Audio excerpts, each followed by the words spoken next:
ਅੱਜ ਦੀਆਂ ਖਬਰਾਂ ਵੱਲ ਚੱਲੀਏ ਤੇ ਜੋ ਗਾਰਲੈਂਡ ਆ ਅਟਾਰਨੀ ਜਨਰਲ ਮੈਰਿਕ ਗਾਰਲੈਂਡ ਉਹਨਾਂ ਨੇ ਇੱਕ ਸਪੈਸ਼ਲ ਕਾਉਂਸਲ ਜੋ ਆ ਉਹ ਅਪਾਇੰਟ ਕਰ ਦਿੱਤਾ ਹੈਗਾ ਆ ਪ੍ਰੈਜ਼ੀਡੈਂਟ ਜੋ ਬਾਈਡਨ ਉਹਨਾਂ ਦੇ ਜੋ ਕਲਾਸੀਫਾਈਡ ਡਾਕੂਮੈਂਟਸ ਜਿਸ ਟਾਈਮ ਦੇ ਉੱਤੇ ਉਹ ਵਾਈਸ ਪ੍ਰੈਜ਼ੀਡੈਂਟ ਸੀਗੇ ਉਸ ਟਾਈਮ ਦੇ ਡਾਕੂਮੈਂਟਸ ਜੋ ਉਹਨਾਂ ਦੀ ਲਾਇਬ੍ਰੇਰੀ ਹੈਗੀ ਆ ਉੱਥੋਂ ਮਿਲੇ ਹੈਗੇ ਆ।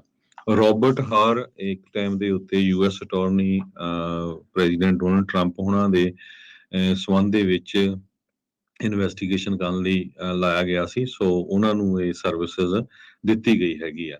ਸੋ ਬਹੁਤ ਸਾਰੇ ਜੋ ਕਮੈਂਟੇਟਰਸ ਆ ਉਹ ਇਹ ਕਹਿ ਰਹੇ ਆ ਵੀ ਪ੍ਰੈਜ਼ੀਡੈਂਟ ਜੋ ਬਾਈਡਨ ਉਹਨਾਂ ਦੇ ਤੇ ਪ੍ਰੈਜ਼ੀਡੈਂਟ ਟਰੰਪ ਉਹਨਾਂ ਦੇ ਜੋ ਕਲਾਸੀਫਾਈਡ ਡਾਕੂਮੈਂਟਸ ਆ ਉਹਨਾਂ ਦੇ ਵਿੱਚ ਕਾਫੀ ਜ਼ਿਆਦਾ ਫਰਕ ਹੈਗਾ। ਪਰ ਕੁਝ ਵੀ ਹੋਵੇ ਜਿਹੜਾ ਆ ਉਂਗਲ ਜਿਹੜੀ ਆ ਉਹ ਜ਼ਰੂਰ ਹੁਣ ਪ੍ਰੈਜ਼ੀਡੈਂਟ ਬਾਈਡਨ ਉਹਨਾਂ ਦੇ ਉੱਤੇ ਉੱਠੀ ਹੈਗੀ ਆ।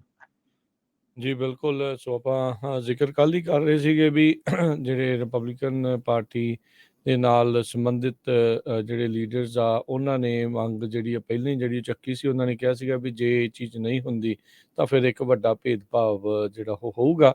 ਪਰ ਅਟਾਰਨੀ ਜਨਰਲ ਨੇ ਡਿਪਾਰਟਮੈਂਟ ਆਫ ਜਸਟਿਸ ਨੇ ਆਲਰੇਡੀ ਜਿਹੜਾ ਆ ਇਸ ਨੂੰ ਹਰਜੋਤ ਸਿੰਘ ਜੀ ਅਪੁਆਇੰਟ ਕਰਕੇ ਜਿਹੜਾ ਹੁਣ ਦੇਖੋ ਇਸ ਜਿਹੜੀ ਚੀਜ਼ ਨੂੰ ਲੈ ਕੇ ਪੱਤਰਕਾਰਾਂ ਦੇ ਨਾਲ ਜਦ ਸਵਾਲ ਜਵਾਬ ਵੀ ਜਿਹੜੇ ਆ ਉਹ ਹੋਏ ਆ, ਉਹਨਾਂ ਨੇ ਕਿਹਾ ਵੀ ਜਿਹੜੇ ਪ੍ਰੈਜ਼ੀਡੈਂਟ ਬਾਈਡਨ ਆ ਉਹ ਇਹੀ ਕਹਿ ਰਹੇ ਸੀਗੇ ਵੀ ਮੈਂ ਆਪਣੇ ਜਿਹੜੇ ਡਾਕੂਮੈਂਟ ਆ ਉਹ ਲੌਕ ਕਰਕੇ ਗਰਾਜ ਦੇ ਵਿੱਚ ਰੱਖੇ ਆ, ਜਿੱਥੇ ਉਹਨਾਂ ਦੀ ਆਪਣੀ ਕਾਰਬੇਟ ਜਿਹੜੀ ਪਈ ਆ। ਇਹ ਨਹੀਂ ਆ ਵੀ ਕਹਿੰਦੇ ਵੀ ਬਾਹਰ ਜਿਹੜੇ ਉਹ ਪਏ ਸੀਗੇ। ਸੋ ਪਰ ਇਹ ਆ ਵੀ ਇੱਕ ਇਹਨਾਂ ਦੇ ਗਰਾਜ ਚੋਂ ਲੱਭਾ ਆ, ਘਰ ਚੋਂ। ਇੱਕ ਇਹਨਾਂ ਦੇ ਪੈਨ ਬਾਈਡਨ ਸੈਂਟਰ ਜਿਹੜਾ ਵਾਸ਼ਿੰਗਟਨ ਡੀਸੀ 'ਚ ਆ, ਉੱਥੋਂ ਇੱਕ ਜਿਹੜਾ ਉਹ ਲੱਭਾ ਆ।